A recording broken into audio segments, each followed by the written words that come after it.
So yeah, here you go. Let's do this. I'm gonna do this. I have no clue how this is gonna go. Hi there, Edu Prado here, and today I'm gonna talk about my experience composing, recording, and mixing a live 110-piece orchestra. So let's dive into it. So just to give you a little bit of context, this piece I composed during my master's. I did a master's in film scoring in Dublin, Ireland. And one of the big projects was this recording with this massive orchestra. So we flew to Bulgaria to do this. So we recorded at BNR Studios.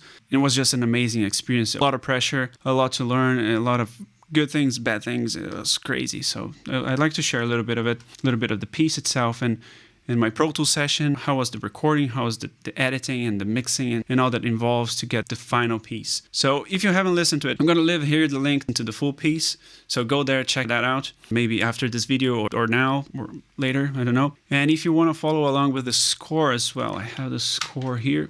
So this is the piece, The Endless Journey. I'm going to leave the link to the score here. On the music video, we also have the link for the score there. So go download the score, check it out, go listen to the piece and come back here to see the breakdown. Might make more sense. So I plan my piece in 3 different sections to have like different genres, like different colors or different styles. My whole piece is planned as a theme and variations. So ideally, if I did something right, if you listen to it like a couple of times, you're gonna have the melody in your head.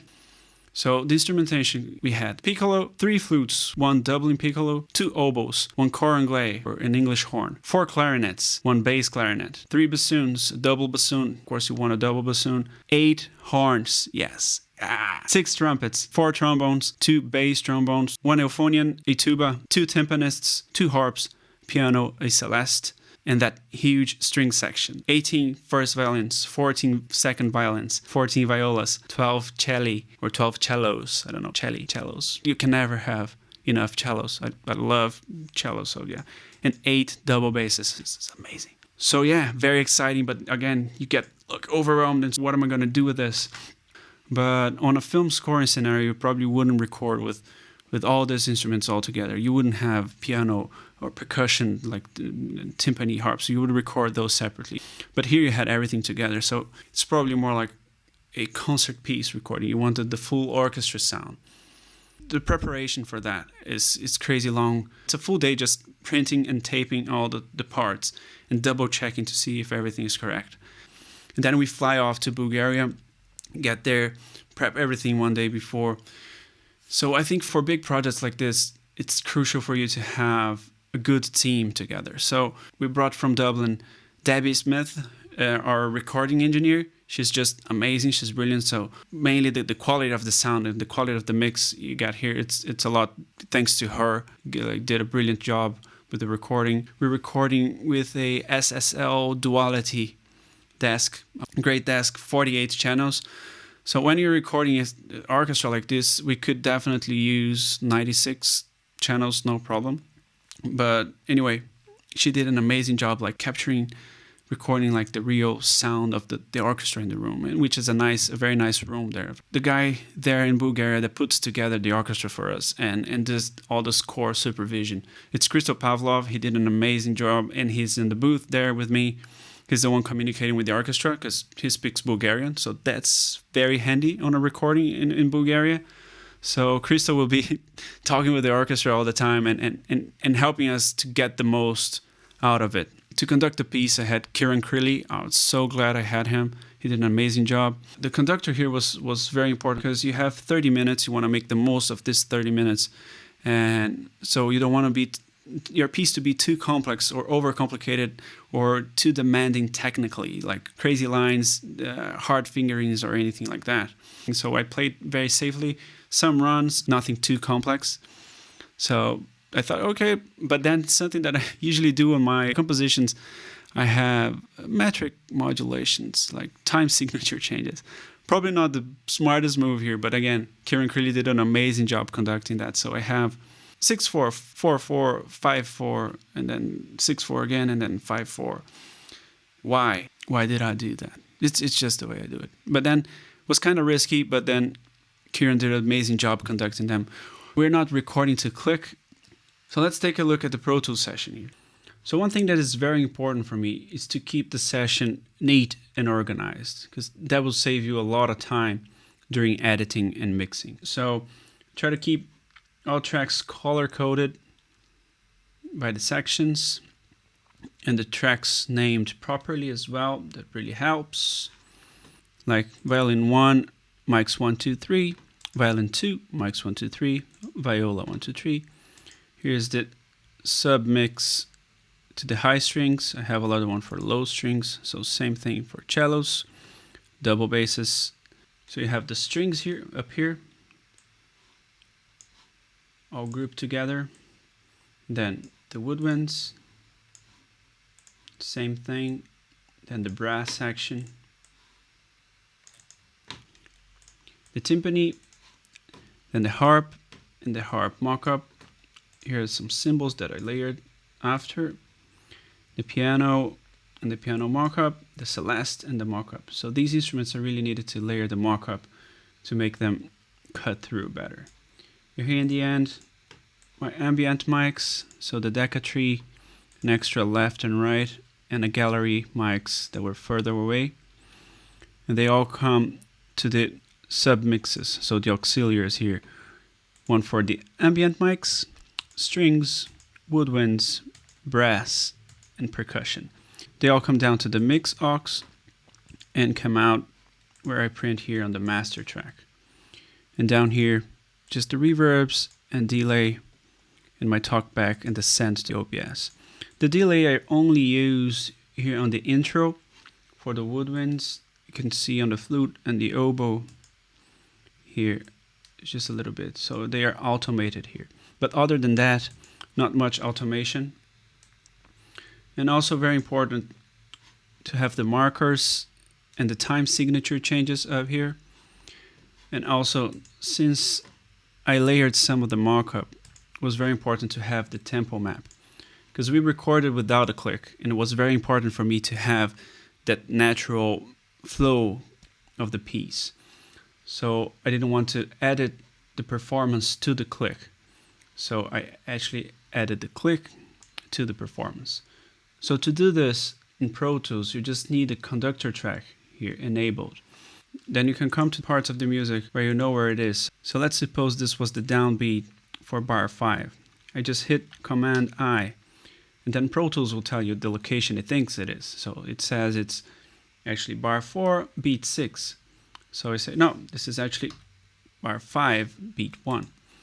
And then you hit OK, and then it will create these little dots here with the tempo changes. So this is the click following along perfectly with the performance. So that's brilliant. That helps a lot. So after that, I could just print the mock-ups and layer them with no worries.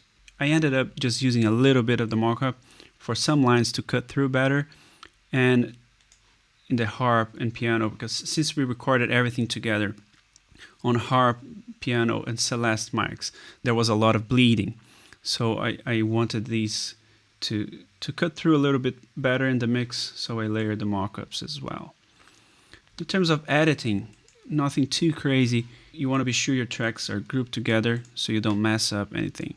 And if you check the playlist, so it was all recorded in one playlist, which is this one. So after like 10 minutes of rehearsing and understanding the piece, we hit record and we managed to get 3 full takes. So in between takes, we would talk with the orchestra what would need it to be done differently, or what could be better. So we managed to get 3 full takes, the 14, 15, and 16. And we also did the transition between E and F, which is the climax of the piece, two other times just to get that spot on. And here there's also the ending bit that we did again. So here I put together the final take, which is on the other playlist. So if I come to the waveform, this is my final take. I did edit a little bit the sections individually. So like here, there's a gap that was very important. And again, you have 100 players in the room, so it was always very noisy. You usually wouldn't want to have gaps or to do very abrupt edits or cuts, because they can be noticeable. These gaps were important, but the reverb kind of covers it, so they are okay. They're not that noticeable. But you can see that string section fairly untouched. Same with the woodwinds, so they're muted on some parts. But then for the brass section, I did mute when they're not playing, just because of room noise. I would usually use the clip gain, but here I decided to mute. The same with the timpani. They were sounding very nice. When they are not playing, I muted. The same with the harp. And also the ambient mics, fairly untouched. So this would be the final take. You can see I'm using mainly the take 16, but there's also some parts where I have the take 15 in between, and there's that transition. It's the take 18. Then you have to find a good spot to have a very seamless transition. So in terms of editing, I think that's it. Let's take a look into the piece. So we start off with the intro. Just nice, lovely strings. A solo flute, a solo oboe. So this is already the main melodic material, like a variation. And then I bring everybody.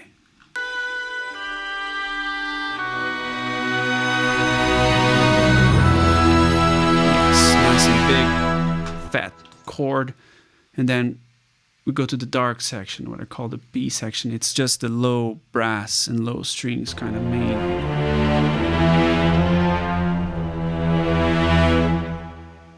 Something that worked nice here, so we have the violas doing the tremolo, and the cello really sound like a choir of mad Vikings. I don't know. If you listen carefully, it sounds like there's a choir behind it. I think it's the way I layer the cello with the tremolo violas and the low brass.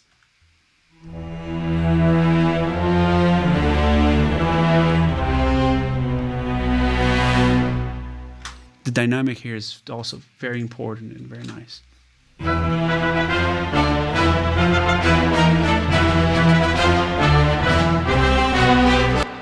Cool. And then you have this kind of imitative section in the end.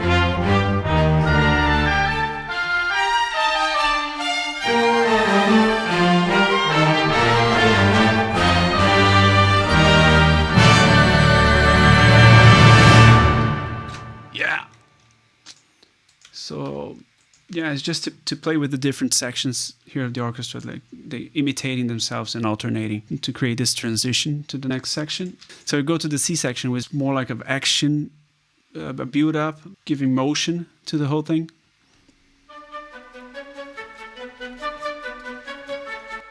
Very important cello line here.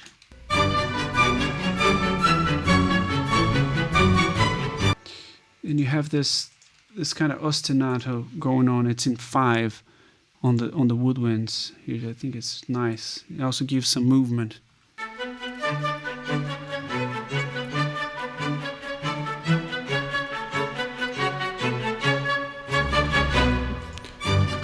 Yeah, and then bring in the bass. So I think it's very important the moments when you bring the bass and when you take out the bass in terms of giving the whole piece the dynamic.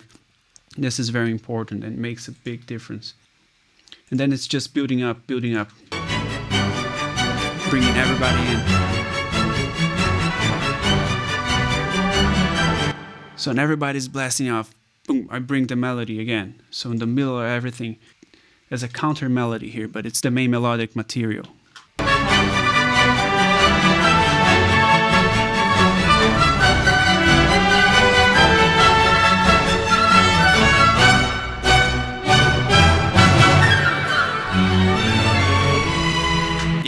Everything changes. So this is one of the big metric modulations. So we're changing from 5/4 to 6/4. It's actually like a 6/8. You feel like you're counting in 2. You have this change, and then we come to the main theme. First time we really hear the full melody.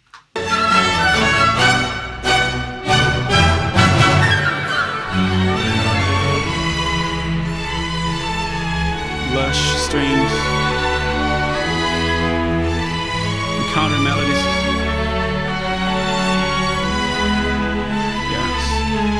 So you see, just put 4 horns playing the counter melodies, and the strings are mainly doing the main thing. And it's doubling on the woodwinds. Flutes, and then oboe, clarinets doing the counter melodies, and strings doing the harmony on the cellos and the bass.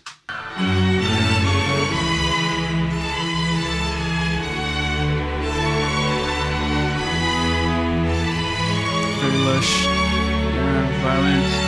Bring it down. Again, nothing too complex. It's just giving you the main melody. So like, hey, we arrived somewhere. And then a little bridge, which is probably the favorite bit of the piece. Because then we have this like full orchestra, a lot going on. And then there's the E, which is the magical section. I lift everything up, taking away the bass, the cello go up. So you lift everything with this ostinato on the piano, the harp, the celeste. Nice and floaty. Also, there's this whole line that's very nice.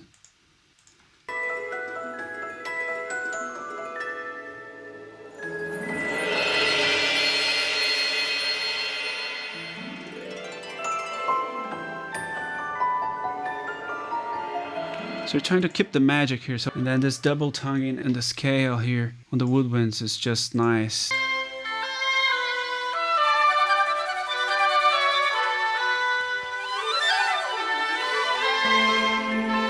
And then I bring the bass back.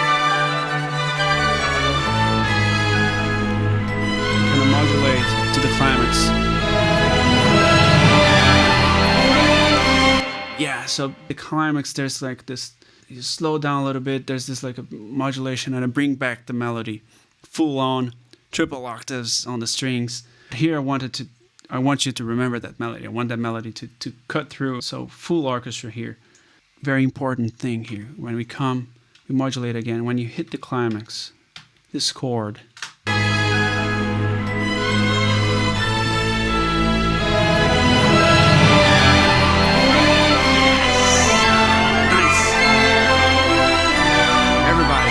So we have that E minor 7, and bass players out there will understand me when I say that E minor is probably one of the best things ever invented. It's just good. It's just tasty. I like it, and I think it worked here in terms of giving this feeling of like big. And one thing that is cool here that you can see in the score, when we come down to F, we have this whole thing going up on the woodwinds. Up there, which would be like a shimmery movement, like constant scales, like waves intercalating. So here I'm trying to emulate something that I saw Conrad Pope do on the big cue in the end of Boss Baby. I don't know if you watched that. It's definitely worth watching the movie just for that final cue. So I tried to emulate that, and I didn't get the effect that he does there, but it was an attempt. But it's the idea to have some movement on the top that give that sparkle. Just the winds doing that sweep on the top.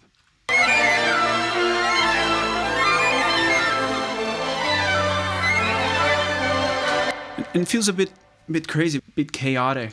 It's to elevate everything. It's to bring, because you get the full spectrum. So you have high woodwinds, and then you have the brass and the low strings, and then it's just kind of opens up, and it counter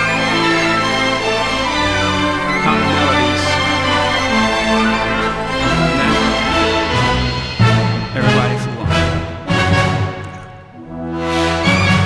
Back to the rhythm section. You already know that as well. Then we go back to the rhythmic session just to finish blasting off everything. It's similar material to what we had before on the C section.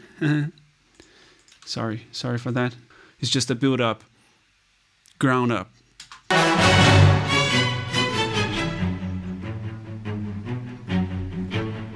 everybody.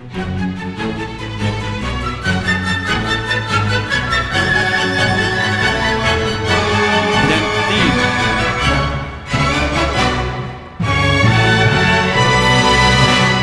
And that's it. Yes. Nice. And then you just finish and you feel like, as if you want more, or maybe not, but I feel like that. That's the idea, like in terms of a lot of energy. And then you hear the melody this last time. And you finish off.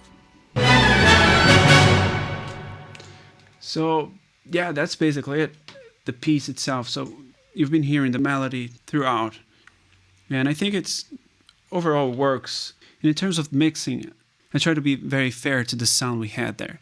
Again, Debbie did an amazing job with the recording, was sounding nice right away.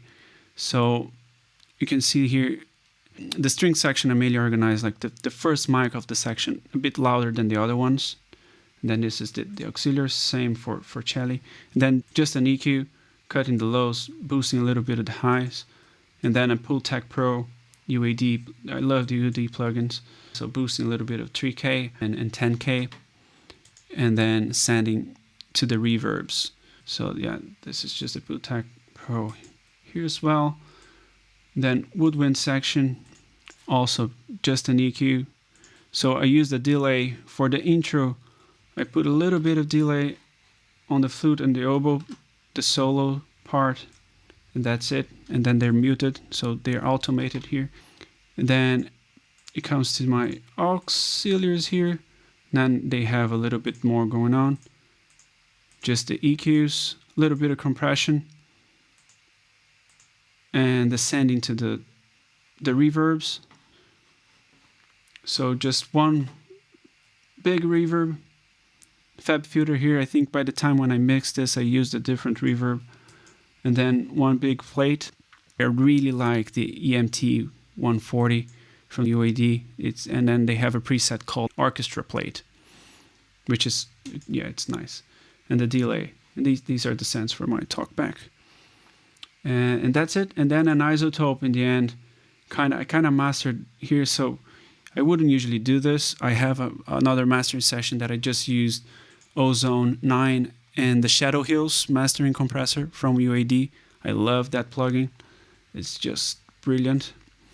And the Ozone to kind of bring a bit of the definition, bring the high end and round up the lows.